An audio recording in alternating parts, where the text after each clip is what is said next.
When I turned 19, I started my career as the first female photojournalist in the Gaza Strip, Palestine. My work as a woman photographer was considered a serious insult to local traditions and created a lasting stigma for me and my family. The male-dominated field made my presence unwelcomed by all possible means. They made clear that a woman must not do a man's job. Photo agencies in Gaza refused to train me because of my gender. The no sign was pretty clear. 3 of my colleagues went as far as to drive me to an open airstrike area, where the explosion sounds were the only thing I could hear. Dust was flying in the air, and the ground was shaken like a swing beneath me. I only realized we weren't there to document the event when the 3 of them got back to the armored jeep and drove away waving and laughing, leaving me behind in the open airstrike zone.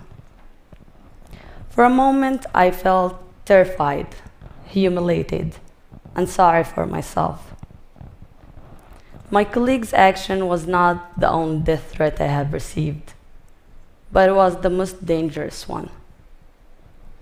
The perception of women's life in Gaza is passive. Until a recent time, a lot of women were not allowed to work or pursue education.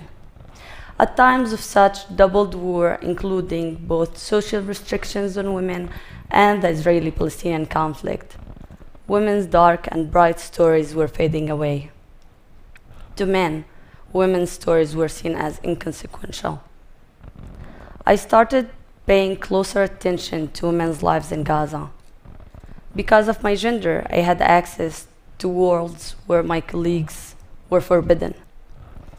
Beyond the obvious pain and struggle, there was a healthy dose of laughter and accomplishments.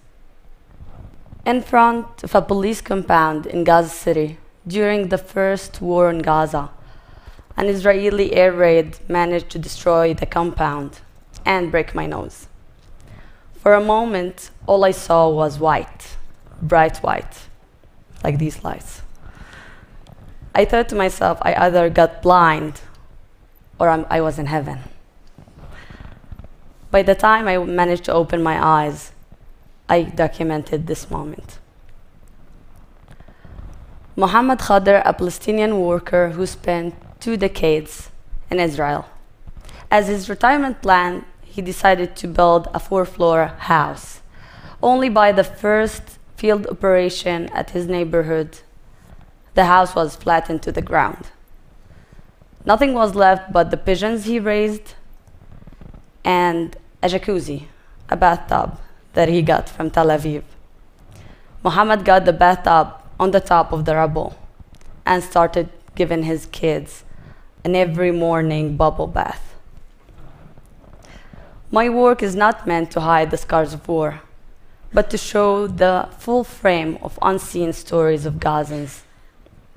As a Palestinian female photographer, the journey of struggle, survivor, and everyday life has inspired me to overcome the community taboo and see a different side of war and its aftermath. I became a witness with a choice to run away or stand still. Thank you.